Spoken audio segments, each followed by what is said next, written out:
Dengarkan saudara-saudara, komando saya dengan tegas ialah gagalkan, hei seluruh rakyat Indonesia, gagalkan pendirian negara Papua itu.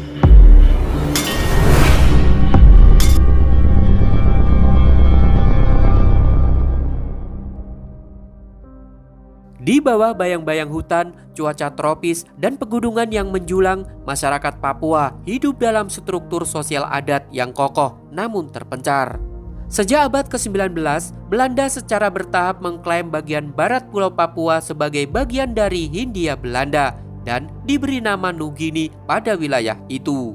Wilayah Papua tidak pernah benar-benar diperhatikan secara serius oleh pemerintah Belanda. Belanda hanya mendirikan pos-pos kecil dan sebagian besar wilayah pedalaman tetap tak tersentuh.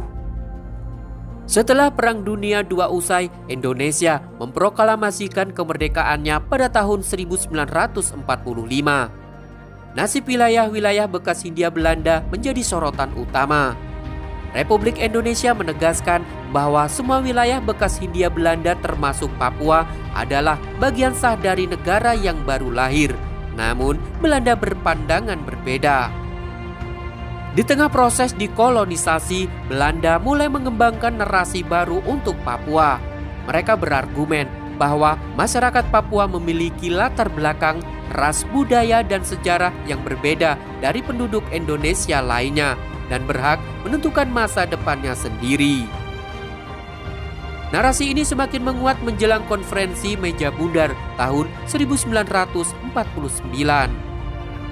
Namun bagi Republik Indonesia, Papua bukan sekedar wilayah, melainkan simbol keutuhan dan kedaulatan. Menyerahkan Papua berarti mengakui keterbatasan kemerdekaan dan membuka celah bagi imperialisme kembali masuk. Maka ketika Belanda bersikukuh mempertahankan Papua Barat, konflik pun mulai menyala. Setelah proklamasi kemerdekaan Indonesia pada 17 Agustus 1945, perjuangan mengukuhkan kedaulatan menjadi fokus utama bangsa yang baru lepas dari belenggu penjajahan. Keinginan dan semangat dan tekad untuk merdeka. Meski Indonesia telah resmi merdeka, situasi politik dan militer masih belum stabil. Ancaman Belanda untuk kembali menguasai bekas wilayah koloninya menjadi tantangan besar. Pada konferensi Meja Bundar atau KMB di Den Haag, Belanda secara resmi menyerahkan kedaulatan atas wilayah Hindia Belanda pada Republik Indonesia Serikat atau RIS pada 27 Desember 1949. Namun wilayah Papua Barat tidak termasuk dalam penyerahan ini. Belanda berdalih bahwa Papua Barat memiliki identitas, budaya, dan etnis yang berbeda dari Indonesia, sehingga tidak termasuk dalam wilayah yang diserahkan. Republik Indonesia yang masih berusaha menyatukan seluruh bekas Hindia Belanda dalam bingkai negara baru menolak keras pengecualian tersebut. Pemerintah Indonesia menganggap Papua Barat sebagai bagian integral dari wilayah nasional yang harus disatukan dalam NKRI. Penolakan ini menandai awal dari perjuangan panjang Indonesia untuk mengintegrasikan Papua Barat. Diplomasi internasional pun mulai dijalankan oleh pemerintah Indonesia lewat berbagai forum seperti Perserikatan Bangsa-Bangsa atau PBB dan Konferensi Asia Afrika. Indonesia menuntut agar Papua Barat segera diserahkan kepada Indonesia sebagai bagian dari kedaulatan nasional. Upaya-upaya ini menemui jalan buntu karena Belanda tetap kukuh mempertahankan kendali atas wilayah tersebut dan mempersiapkan Papua untuk menjadi negara merdeka. Di dalam negeri ketegangan mulai meningkat. Pemerintah Indonesia mulai mempersiapkan diri untuk menghadapi kemungkinan konfrontasi dengan Belanda.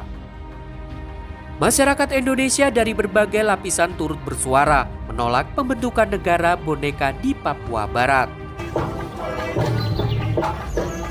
Semangat persatuan dan integritas wilayah semakin menguat, menjadi semangat yang akan mengantarkan Indonesia pada babak baru.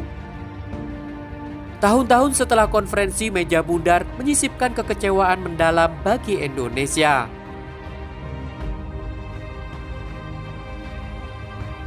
Harapan bahwa status Papua Barat akan segera diselesaikan melalui jalur damai berubah menjadi kebuntuan berkepanjangan. Namun suara Indonesia seringkali tenggelam dalam perhitungan politik negara-negara Barat yang cenderung membela Belanda.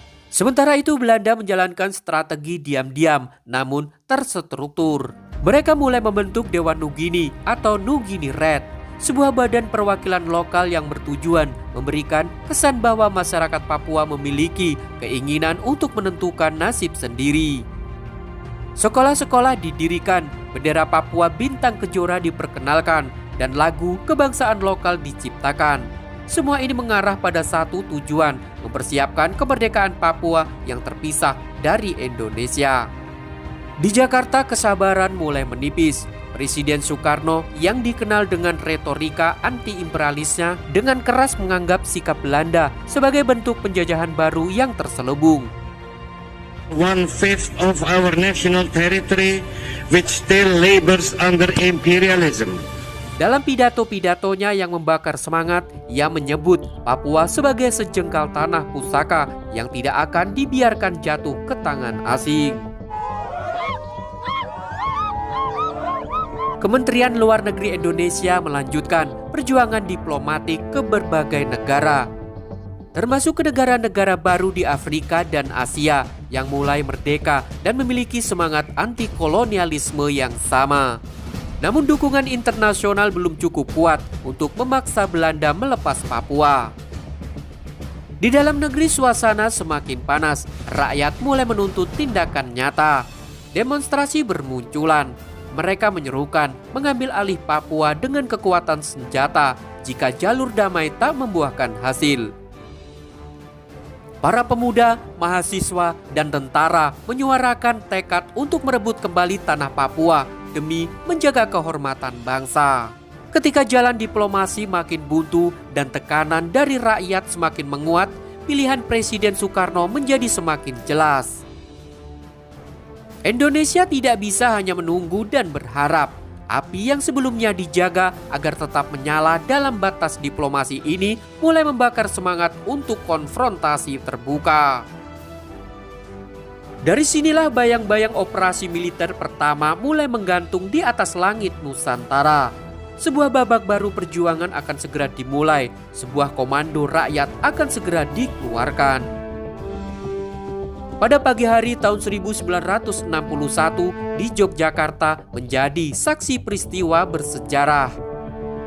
Di halaman besar Universitas Gadjah Mada, Presiden Soekarno berdiri gagah di hadapan ribuan rakyat, mahasiswa, dan pasukan militer dengan suara menggelegar dan penuh semangat.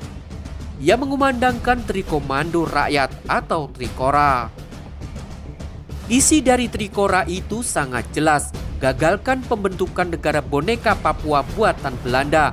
Kibarkan sangsaka merah putih di seluruh Irian Barat. Bersiap untuk mobilisasi umum demi mempertahankan kemerdekaan dan kesatuan tanah air. Dengarkan saudara-saudara, komando saya dengan tegas ialah gagalkan, hei seluruh rakyat Indonesia, gagalkan pendirian negara Papua itu. Pidato itu bukan sekedar seruan politik.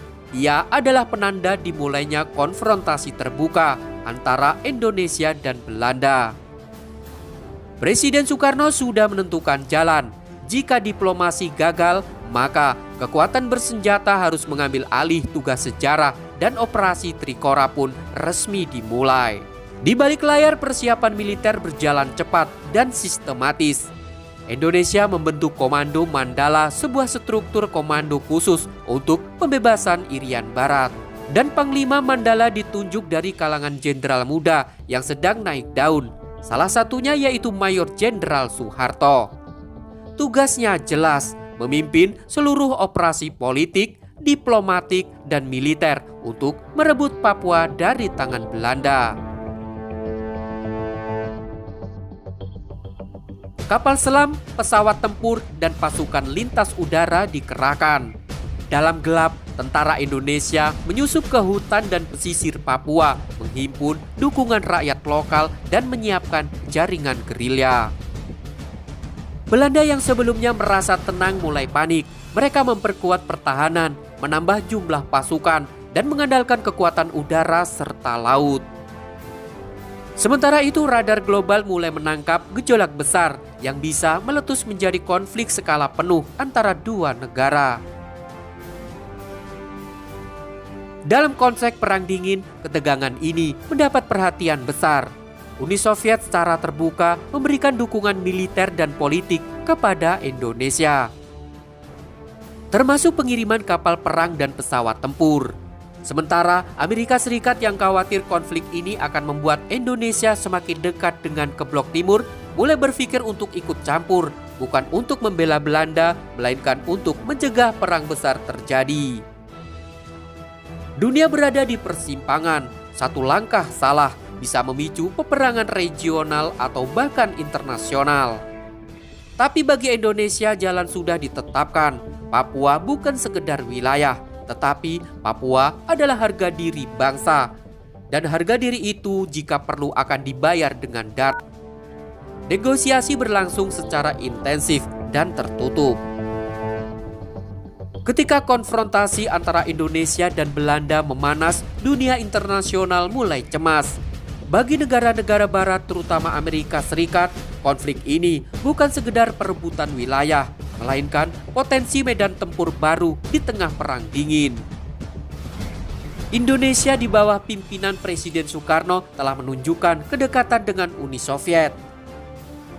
Membeli persenjataan canggih, menerima bantuan ekonomi, dan menjalin solidaritas dengan negara-negara komunis. Negosiasi berlangsung secara intensif dan tertutup. Di satu sisi, Belanda mulai sadar bahwa mereka tak mampu bertahan dari tekanan militer dan diplomatik Indonesia yang semakin kuat. Akhirnya pada 15 Agustus 1962, sebuah kesepakatan ditandatangani di markas besar PBB New York.